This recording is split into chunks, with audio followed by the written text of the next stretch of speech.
As I'm recording these episodes in 2025, current events have resulted in a lot fewer people purchasing old games from Japan. That's been bringing prices back down. I found people complaining from last year that City Hunter for the PC Engine cost more than 10,000 yen per copy. I didn't have any trouble finding a copy for around 9,000 yen. So City Hunter has lost that precious ticket to the 10,000 yen club. Maybe this video will bump demand back up and it can rejoin it. City Hunter started out as a comic, but it became an enormous franchise.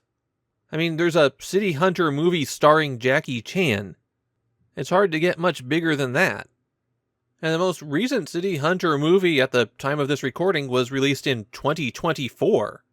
It's still an ongoing franchise. City Hunter is the adventures of Ro Saba.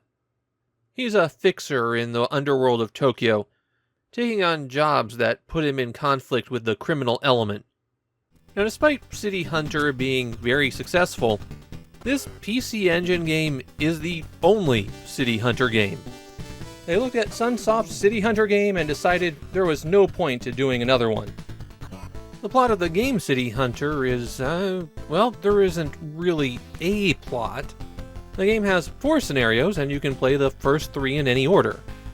You investigate occurrences at a tech company, a biolab, another tech company, and then in the final mission, you rescue your kidnapped associates. Now, even though there's 4 stories, all of the stages play exactly the same. Go wanders a maze of stairways and doors. You shoot the exact same guys over and over again. You run back and forth between various people to get the 2 key items. And finally, you go to the roof where you confront a very easy boss that you defeat by shooting it rapidly. Okay, the last stage doesn't end that way, but I'll spoil the very special ending in a little bit. While you're running around, Button 2 fires your gun and Button 1 jumps. Something that you're going to notice is that the controls are a little awkward. 95% of the enemies you face are going to be these guys in the purple jackets. And most of them just run up to you and try to stab you. So you can turn around and shoot them as they approach, right? Well, if they get too close, and too close is a lot further away than the sprites appear, then when you try to turn around, you take damage, but your sprite still doesn't turn around, and so you've drawn your gun and slid backwards.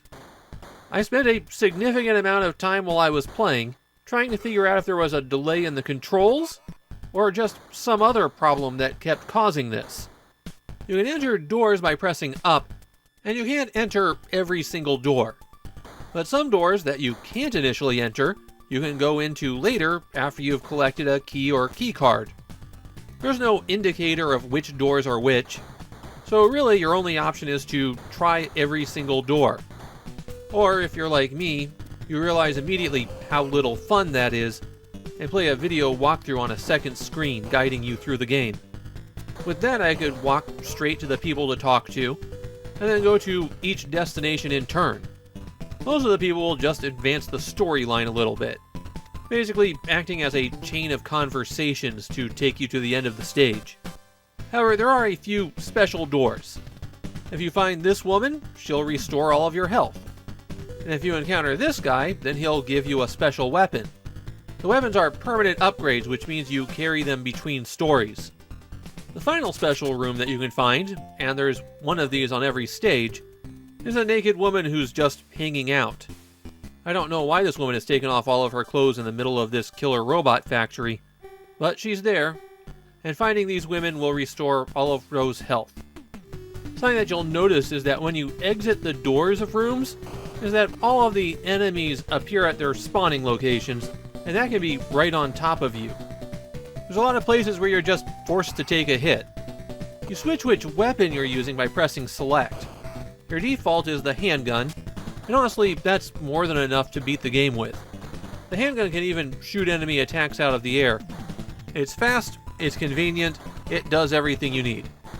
The bazooka gives you an explosive shot that does more damage, and the explosion lingers, which can catch other enemies that approach it. If you're not using the handgun, then you probably want to be using the bazooka.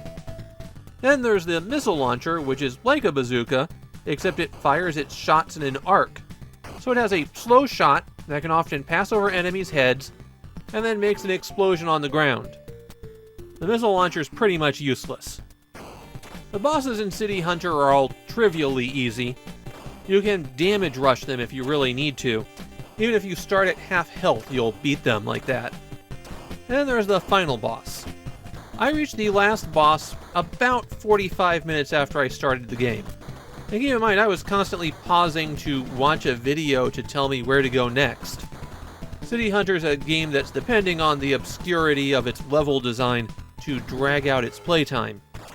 After defeating this robot-like enemy that I had encountered on an earlier stage, I went through this door and encountered the evil mastermind who had kidnapped my friend.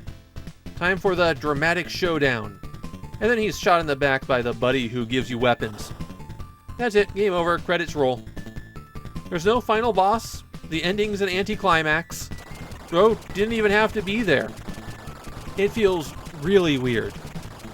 After you complete stages 1 to 3, you go back to the main menu. And if you want to get a password for saving your progress, then you have to specifically choose that from the menu before you go on to the next mission. I know you're going to be surprised to hear this, but City Hunter is not a well-regarded game in Japan. The most positive comments I could find were along the lines of, "It's not as bad as it could have been." Though the favorite comment on City Hunter that I found was someone who mentioned that his friend purchased the game and then went to the Sunsoft offices in person to complain about it. I hadn't played City Hunter until I started recording. It only took me about 5 minutes to recognize the horrible level design and how the game was going to be walking me back and forth between random rooms. The action winds up being boring and repetitive. Even the rare environmental hazards are mainly handled by running as fast as you can. And then it's both very short, and it has that bizarre ending. The nicest thing I have to say about City Hunter is you can finish it fast. After that, you can move on and play something good.